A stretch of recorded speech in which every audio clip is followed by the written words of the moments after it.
ചാരു എന്റെ പെങ്ങളുടെ മകൾ.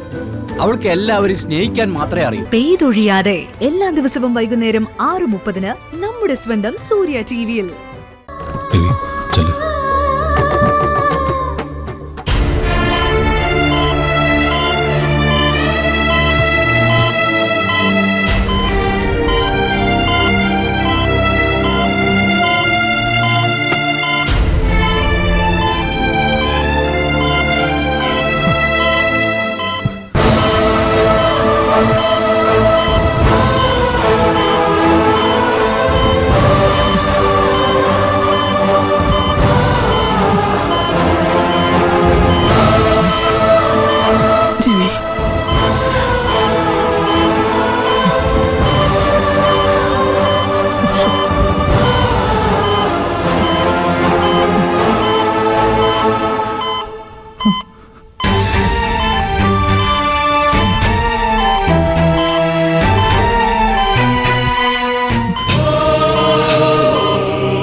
നമ്മുടെ മോൻ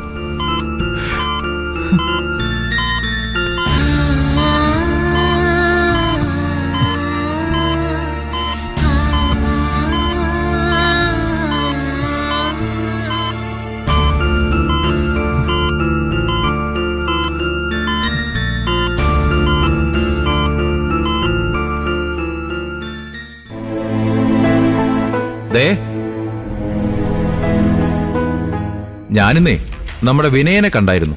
ആണോ? എന്തു പറഞ്ഞു? വിനയൻ പുതിയ ഷോപ്പൊക്കെ തുടങ്ങാൻ പോവാന്ന് പറഞ്ഞു. അല്ല, അതെനിക്കറിയാവുന്ന കടയാ. അത്യാവശ്യം കച്ചവടമൊക്കെ കിട്ടാൻ സാധ്യതയുള്ള കടയാ.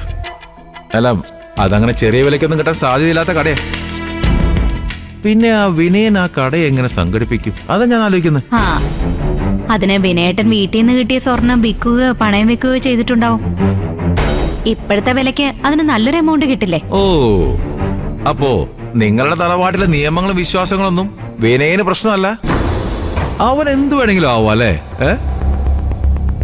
തറവാട്ടിലെ സ്വർണം പണയം വെക്കുകയോ വിൽക്കുകയോ ചെയ്താ ആപത്ത് സംഭവിക്കുന്നില്ല എന്ന് പറഞ്ഞേ. ആ, അതെ. പക്ഷേ വിനയേട്ടൻ അതൊന്നും കാര്യാക്കാൻ സാധ്യതയില്ല. പണത്തിന് അത്യാവശ്യം വന്നാ പിന്നെ ആരാ വിശ്വാസങ്ങൾ നോക്കുന്നേ? ആദ്യം ജീവിക്കാനുള്ള വഴി നോക്കുകയല്ലേ ചെയ്യൂ. അത് ദയ പറഞ്ഞു കറക്റ്റാ. പ്രത്യേകിച്ചും വിനയൻ അങ്ങനെ ചെയ്യും. അല്ല പിന്നെ എങ്ങനെയെങ്കിലും നന്നായി കണ്ടാ മതിയായിരുന്നു. അതെ.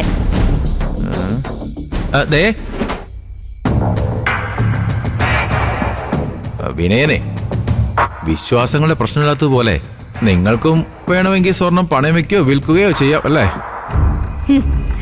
എനിക്കതിന്റെ ആവശ്യമില്ലല്ലോ. പിന്നെ ഞാൻ എന്തിനാ ആവശ്യമില്ലാത്ത കാര്യങ്ങൾ ചെയ്യുന്നത്? ഓ, അങ്ങനെ. അല്ല, എന്നവര് നടക്കട്ടെ. പോയി കിടന്നോ, ചെല്ലെന്നാ. ശരി.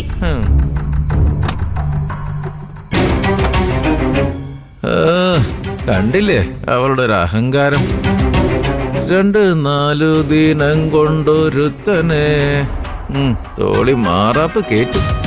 അത് മറക്കണ്ട. ആ, ദേ വരുന്നു.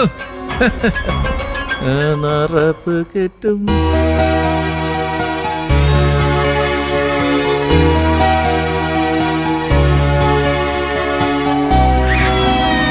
നോക്കി, ആരാ വരുന്നേ നോക്കി.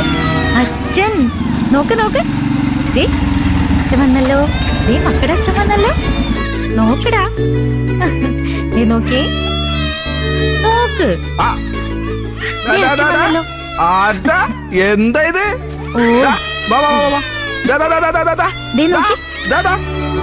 ചോക്ലേറ്റ്, കുഞ്ഞുങ്ങൾക്ക് ചോക്ലേറ്റ്.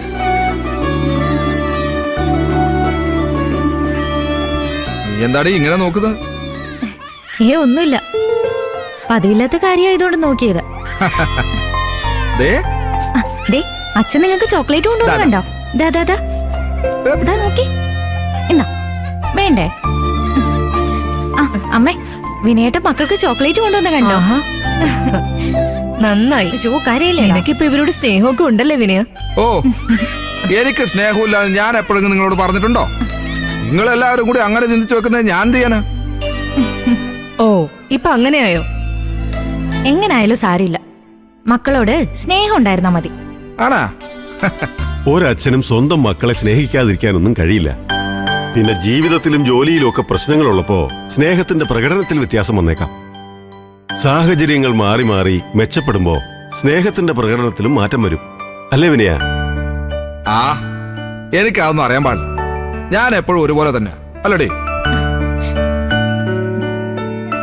ആ പിന്നെ ഞാനൊരു കട കണ്ടുവച്ചിട്ടുണ്ട്. ആഹാ. എനിക്കത് ഇഷ്ടപ്പെട്ടു. നാളെ നമുക്ക് എല്ലാവർക്കും കൂടി പോയി അതൊന്ന് കാണണം. എല്ലാവർക്കും ഇഷ്ടമായ നാളെ തന്നെ ടോക്കൺ അഡ്വാൻസ് കൊടുത്ത് അതങ്ങ് ഉറപ്പിക്കണം. അത് കൊള്ളാം, നല്ല കാര്യമാണല്ലോ. ആ അതെ, ഇപ്പൊ നിനക്ക് ഇങ്ങനെ ഒരു ചിന്ത ഉണ്ടായത് തന്നെ നല്ലതാ. അതെ അതെ അതെ അതെ. അയ്യോ എന്താ കൊതു കടിക്കുന്നുണ്ടോ? വാ, വാ, വാ, വാ, വാ, വാ. നമുക്ക് അകത്ത് പോയി കളിക്കാം കേട്ടോ. അച്ഛനോട് പോയി കളിച്ചോട്ടോ. മക്കള് വേഗം പോയി കളിച്ചോ.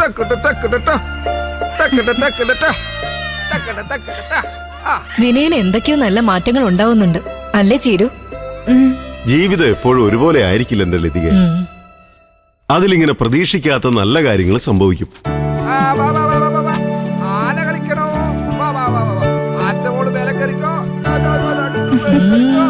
ആ മോളെ, നീ ഇതൊക്കെ കൊണ്ടുവച്ച് അങ്ങോട്ട് ചെല്ലും മോളെ. ഏട്ടൻ ഇവിടെ ഇരിക്കേ. അമ്മ വരൂ കേട്ടോ. ഹർഷയുടെ അവസ്ഥ വലിയ കഷ്ടമാ. ഈശ്വരനെ എന്തിനാണാവോ ആ പാവത്തിനെ ഇങ്ങനെ ശിക്ഷിച്ചത്? കർമ്മഫലം എന്നൊരു കാര്യമുണ്ടമ്മേ, അത് അനുഭവിക്കാതെ ആർക്കും ഈ ഭൂമിയിൽ നിന്ന് പോവാൻ പറ്റില്ല. നീ എന്ത് ദുഷ്ടയാ സോനെ? ഒരാൾക്ക് ആപത്ത് സംഭവിച്ചിരിക്കുമ്പോഴാണോ ഇങ്ങനെയൊക്കെ കുറ്റം പറയുന്നേ? ആഹാ, അപ്പൊ അമ്മയ്ക്ക് ഇത്തരം മര്യാദകളൊക്കെ അറിയാല്ലേ? ഇതൊരു പുതിയ അറിവാണല്ലോ. അത് സത്യം പറഞ്ഞ ശരിയാ. ഒരാളെ കുറിച്ച് ഇത്ര ആശങ്കയോടെയും വിഷമത്തോടെയും ആന്റി സംസാരിക്കുന്നത് ഞാൻ ആദ്യമായിട്ടാണ് കേൾക്കുന്നത്. അത് പിന്നെ ഒരേ ഗ്രൂപ്പ് അല്ലേ ശ്യാമേട്ടാ, അതിന്റെ സ്നേഹം കാണിക്കാതെ. എടി സോനെ, ദേ മിണ്ടാതിരിക്കുന്നെന്ന് കരുതി നീ പറഞ്ഞു പറഞ്ഞ് എങ്ങോട്ടടി കയറി പോന്നേ? അമ്മ എന്ത് പറഞ്ഞാലും എനിക്ക് ഈ കാര്യത്തിൽ ഒരു കുഴപ്പമില്ല. ഹർഷയ്ക്ക് ഇങ്ങനെ വന്നതിലേ എനിക്ക് സന്തോഷം തന്നെ. ഉപ്പ് തിന്നവരാരായാലും അവര് വെള്ളം കുടിക്കുക തന്നെ ചെയ്യും, അത് ഉറപ്പാ. നീ ആരെ ഉദ്ദേശിച്ചായി സംസാരിക്കുന്നേ? എന്തെങ്കിലും പറയാനുണ്ടെങ്കിൽ തെളിച്ചു പറ, അല്ലാണ്ട് കുത്തി കുത്തി സംസാരിക്കാതെ. വേണ്ടമ്മേ, ഒന്നും പറയണ്ട. എത്രയാന്ന് പറഞ്ഞ മിണ്ടാതിരിക്കുന്നേ? വർഷയ്ക്കൊരു ആപത്ത് പറ്റി, ശരിയാ. മനുഷ്യർക്ക് ആർക്ക് വേണമെങ്കിലും എപ്പോ വേണമെങ്കിലും സംഭവിക്കാവുന്ന കാര്യമല്ലേ അത്? അതിന് സന്തോഷിക്കാതെ അവൾക്ക് വേണ്ടി പ്രാർത്ഥിക്കല്ലേ വേണ്ടത്? അത് ശരിയാ. ഒരാൾക്ക് ആപത്ത് വരുമ്പോ സന്തോഷിക്കുന്നത് ശരിയല്ല. പക്ഷെ ഹർഷയെ പോലുള്ള ഒരാളെ ഓർത്ത് സങ്കടപ്പെടേണ്ട കാര്യം ഞങ്ങൾക്കില്ല. അവൾക്കിപ്പോ എന്ത് സംഭവിച്ചാലും അത് അർഹിക്കുന്നത് തന്നെയാണ്. നിന്റെയൊക്കെ സംസാരം കേട്ടാ ഹർഷ നിനക്കൊക്കെ എന്തോ വലിയ ദ്രോഹം ചെയ്ത പോലെ തോന്നുമല്ലോടാ. ഈ കുടുംബത്തിന് നല്ലത് മാത്രമേ ആ പെണ്ണ് ചെയ്തിട്ടുള്ളൂ. അമ്മ എന്തിനാ കുടുംബത്തെ കൂട്ടി സംസാരിക്കുന്നേ? കുടുംബത്തിനല്ല,